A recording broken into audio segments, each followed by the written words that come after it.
नमस्कार मित्रांनो, आपल्या न्यूज पोर्टलवरती सर्वांचं सहर्ष स्वागत करतो. मित्रांनो, आपल्या यूट्यूब चॅनलला आपण सबस्क्राईब करावं, कारण अत्यंत रिसर्च करून आपण अनेक इन्फॉर्मेशन काढून बातम्या देत असतो किंवा आपण विश्लेषण करत असतो. व्हिडिओ कुठून काढतोय किंवा कशा पद्धतीनं काढतोय हे महत्त्वाचं नाही आहे. कोणता कंटेंट आपण अपलोड करतोय मला वाटतं हे महत्त्वाचं आहे. आणि तो चांगला कंटेंट जो माणसाच्या विश्लेषणात्मक, तुलनात्मक विकासामध्ये, विचारामध्ये वाढ करेल अशा पद्धतीचाच कंटेंट आपण बनवतोय. मित्रांनो, थंबनेल पाहिलंच असेल, राज ठाकरे यांच्याविषयी मी हा विश्लेषण करतोय. मित्रांनो, महाराष्ट्राच्या राजकारणाला एक अशा पद्धतीचा एक अष्टपैलू हिरा लाभलेला आहे. तो हिरा, जो हिरा अतिशय योग्य आहे, परंतु त्या हिऱ्याची ताकद जी व्यापाऱ्यामध्ये व्हायला पाहिजे, ती मौल्य त्या ताकद त्या हिऱ्याची होत नाही. तो हिरा म्हणजे राज ठाकरे. अनेक वेळा, अनेक ठिकाणी लाखोंची गर्दी ज्या नेत्याला जमते, लाखोंची जनसागर ज्या माणसाला पाहण्यासाठी उसळतो, असा महाराष्ट्रातील एकमेव नेता म्हणजे मनसे प्रमुख राज ठाकरे. अनेक कमी वयामध्ये अनेक शिखरं पातक्रांत केलेला हा धुरंधर नेता. वयाच्या 38-39 वर्ष पक्ष काढणं म्हणजे काय येड्या गाभाळ्याचं काम नाही आहे, हे प्रत्येकानं समजलं पाहिजे. आणि सध्या महाराष्ट्राच्या राजकारणामध्ये, महाराष्ट्राच्या कारण्यामध्ये, नेत्यामध्ये राज ठाकरेंची ताकद आणि वलय असण्याचं कारण म्हणजे ह्या नेत्याची ताकद, ह्याच्यामध्ये असलेला आत्मविश्वास.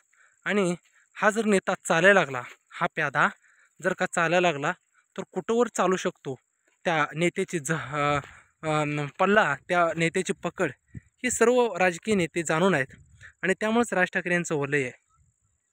परंतु महाराष्ट्र नवनिर्माण सेना इतक्या पराभव झाला, प्रचंड पराभव झाले, पराभवामागून पराभव, पक्षाचं अस्तित्वच राहिले की नाही अशा पद्धतीची स्थिती अनेक वेळा निर्माण झाली. मला वाटतं 2014ला सुद्धा राज ठाकरे यांचा लोकसभेला, विधानसभेला पराभव झाला. त्यानंतर सुद्धा हा पक्ष संपला. 19लाही म्हटले संपला, महानगरपालिकेत म्हटले संपला, प्रत्येक वेळेस संपला, 24लाही म्हटले आता काय अस्तित्व राहिलं. परंतु अशा पद्धतीची बोलणं सध्या मीडियामध्ये, अशा पद्धतीची चर्चा हळूहळू संपत गेलेली आहे. कारण सगळ्यांना कळून चुकलेलं आहे की मनसे हा पक्ष काही संपत नाही आहे. राज ठाकरे ह्या नेत्यावरती, या व्यक्तीवरती प्रचंड निस्वार्थ प्रेम करणारे लाखो कार्यकर्ते, तरुण युवक या महाराष्ट्रामध्ये आहेत, ज्यांच्या एका वाक्यावरती महाराष्ट्राचा मुलूख लक्ष लक्ष गरजून उठतो, रोमांचित होतो, उत्साहित होतो. अक्षरशः राज ठाकरे ज्या मातीत भाषणाला उभे राहतात, त्या मातीमधल्या प्रत्येक अणुरेणूमध्ये शौर्य निर्माण व्हावं इतकी ताकद त्यांच्या वक्तृत्वात आणि वाणीत आहे. प्रचंड महाराष्ट्रावरती प्रेम असणारा, मराठीची भूमिका घेणारा हा नेता आणि या नेत्याचे पदाधिकारी, हा पक्ष संपत नाही आहे. आणि म्हणून राज ठाकरे यांचा पक्ष थोडाफार प्रमाणात जर या पक्षाला मुसंडी मिळाली, तर हा पक्ष कोणालाच ऐकणार नाही आहे, हे सर्वांनाच माहिती आहे. आणि त्याची प्रचिती 2009ला आली होती. प्रचंड क्रेज, प्रत्येकाच्या घराघरामध्ये राज ठाकरे आणि मनसे नावाची क्रेज पोचली होती. कोणताही पैसा पाठीशी मुबलक नसताना, कोणतीही जात फॅक्टर पाठीशी नसताना, आणि कोणताही प्रस्थापित कारखानदारी नसताना सुद्धा या पक्षानं, राज ठाकरे यांनी जे काही तांडव महाराष्ट्राच्या राजकारणामध्ये घातलं होतं, ते तांडव सर्वांना माहिती आहे. आणि त्यामुळं थोडीफार जर या नेत्याला ग्रीप पकडली, तर हा नेता काय महाराष्ट्रामध्ये करू शकतो हे सर्वांना माहिती आहे. आणि त्यामुळं मनसेला मोठं होऊ द्यायचं नाही, मनसेचं रोपटं वाढू द्यायचं नाही, असा प्रयत्न प्रत्येक राजकीय पक्षाने केलेला आहे. जे राज ठाकरे यांच्या घरी चहा प्यायला येतात, त्यांच्या प्रत्येकाच्या मनामध्ये राज ठाकरे यांचा पक्ष वाढू नये, मनसे वाढू नये, राज ठाकरे वाढू नयेत, हा प्रत्येकाचा त्या ठिकाणी हेतू राहिलेला आहे. प्रत्येक जिल्ह्यामधील मनसेचं संघटन, इतकी माणसं, राज ठाकरेंच्या शिवतीर्थावरील सभा बघा, इतकी माणसं येतात कुठून, हा प्रश्न प्रत्येक राजकारण्यांना, पत्रकारांना, मंत्र्यांना, प्रत्येक सेलिब्रिटींना पडलेला असतो. आणि त्यामुळे हे कुतूहल आहे, हे राज ठाकरेंचं कुतूहल सर्वांना म्हणजे अचंबित करणार आहे. लाखो, अक्षरशः शेकडो, हजारो कोटी रुपयांचे मालक असलेले प्रस्थापित पुढारी इतकी गर्दी जमवू शकत नाही, तितकी गर्दी हा एकटा नेता, तगडा नेता महाराष्ट्रातून माणसं घेऊन येतो. हजारो गाड्या, पालघर, नंदुरबार, धुळे, जळगाव, ठाणे, मुंबई, पुणे, कोल्हापूर, लातूर, सोलापूर, धुळे, प्रचंड महाराष्ट्राच्या कानाकोपऱ्यातून इतके लोक येतात.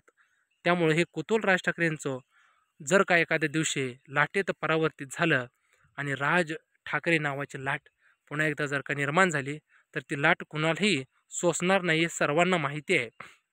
आणि त्यामुळं मनसे हा मोठा होऊ द्यायचा नाही. महाराष्ट्र नवनिर्माण सेनेच्या कार्यकर्त्यांना ताकद जास्त मिळाली की त्यांचं खच्चीकरण करायचं, कोणता तरी फॅक्टर आणायचा आडवा. आणि अगदी आपण बघतो की घरामध्ये ज्या पद्धतीने एक थोडंसं लहान मुलगा असतो, त्याला सर्वच जण त्याला कंट्रोलमध्ये ठेवतात. जर ते प्रत्येक गोष्टीवरती त्याला आपल्या कंट्रोलमध्ये ठेवतात. तसंच सध्या आहे. मनसे जर का मोठा झाला तर तो कंट्रोलच्या बाहेर जाईल.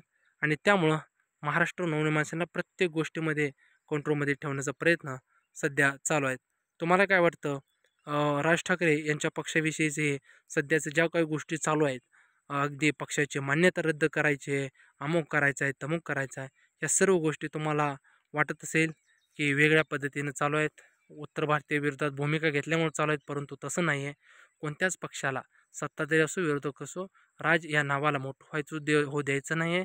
राज जर का मोठा झाला तर तो महाराष्ट्रावरती राज्य केल्याशिवाय माग हटणार नाही, असा तो माणूसच आहे. वादळी खेळी हार्दिक पांड्याप्रमाणे तो माणूस आहे.